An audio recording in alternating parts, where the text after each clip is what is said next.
오늘은 국내에 상장되어 있는 총 18개의 ETF에 대해서 최전방 공격수부터 공격수, 미드필더, 수비수 알아보도록.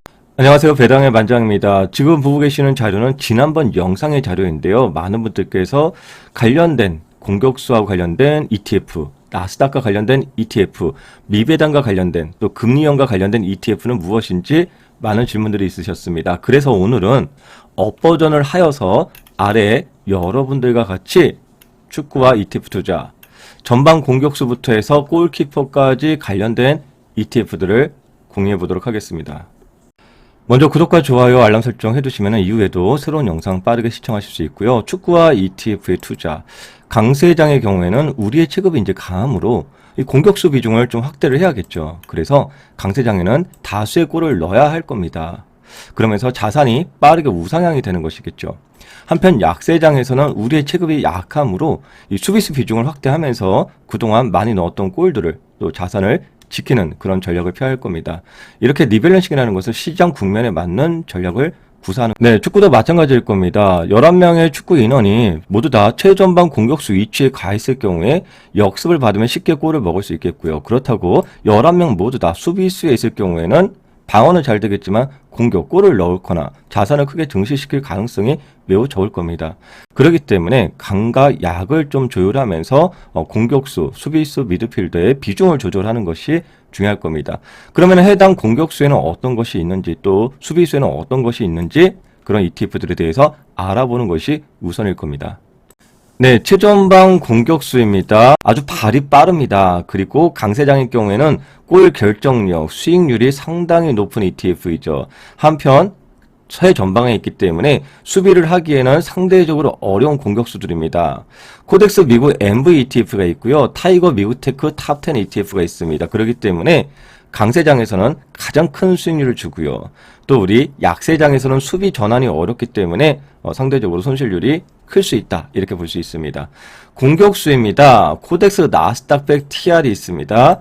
라이즈 미국 나스닥백 ETF가 있습니다. 이들 역시도 최전방 공격수 정도는 안 되지만 빠른 발을 갖고 있다, 이렇게 볼 수 있습니다. 다음 미드필더입니다. 코덱스 미국 S&P 500 TR, 타이거 미국 S&P 500 ETF가 있으며 상대적으로 미드필더의 인원이 좀 많습니다. 그래서 초보자분들의 경우에는 최전방 공격수에 많이 배치하기보다는 미드필더인 S&P 500에 주로 많이 배치를 하고 있습니다. 다음 수비수입니다. 코덱스 미국 배당 다우존스, 타이거 미국 배당 다우존스 ETF들이 있는데 수비수의 경우에는 골 결정력들이 상대적으로 부족하지만 이 지키는 투자, 또 은퇴를 위한 투자, 자산이 크신 분들, 어떤 얘기냐면 그동안 공격수를 통해서 골을 많이 넣어서 자산이 많이 증가가 되었습니다. 이제는 이런 큰 자산을 인플레를 해지하면서 우상향으로 지켜주는 그런 투자를 하시는 분들, 그래서 미국 배당 다우존스를 좀 상대적으로 많이 보시는 분들이 계실 수 있습니다. 다음은 골키퍼가 있습니다. 골을 먹지 말아야겠죠. 그렇기 때문에 금리형 ETF, 파킹형 ETF라고 합니다. 코덱스 머니 마켓 액티브, 라이즈 머니 마켓 액티브 등의 ETF가 있고요. 꾸준히 금리 따라서 우상향을 보여주고 있습니다. 네, 다음은 커버드콜 ETF입니다. 최전방 공격수에서는 코덱스 미국 AI테크 탑10 플러스 15% 프리미엄이 있고요. 타이거 미국 테크 탑10 플러스 10%, 에이스 미국 반도체 15%, 에이스 미국 빅테크 7 플러스 15% 프리미엄 ETF가 있습니다. 공격수 쪽에서는요, 타이거 미국 나스닥 100 플러스 15% 프리미엄, 미드필더 쪽에서는요, 타이거 미국 S&P 500 플러스 10% 프리미엄, 에이스 미국 500 15% 프리미엄이 있습니다. 수비수 쪽에서는 타이거 미국 배당 3%, 7% 프리미엄이 있고요. 코덱스 미국 배당 10% 프리미엄, 코덱스 미국 배당 프리미엄 액티브가 있습니다. 네, 그 외에도 상시 대기하고 있습니다. 인도 ETF, 그리고 리츠 ETF, 채권 ETF, 골드 ETF입니다. 이 중에 지금 골드 ETF가 신고가를 달려주고 있습니다. 인도 ETF도 거의 신고가 임박을 해주고 있고요. 최근에 한 2달 동안 채권 ETF가 빠르게 상승을 보여주고 있기 때문에 우리가 항시 이런 상시 ETF들도 주의 깊게 살펴볼 필요성이 있습니다.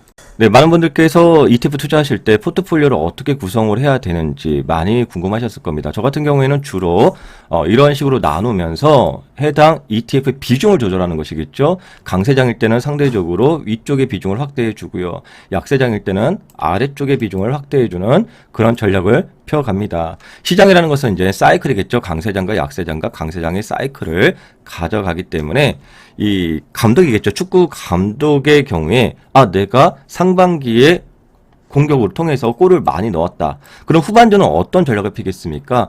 되도록이면 골을 지키기 가기 위해서 전방 공격수가 3명이었으면 3명에서 2명을 빼고 2명은 미드필더라든지 또 수비수 쪽을 좀 더 보강해주는 그런 전략을 필 것입니다. 그래서 시장 상황과 본인의 상황에 따라서 이렇게 비중을 조절해주는 감독의 역할을 해보시면 즐거운 투자가 또 될 수 있을 겁니다. 감사합니다. 배당의 만장이었습니다.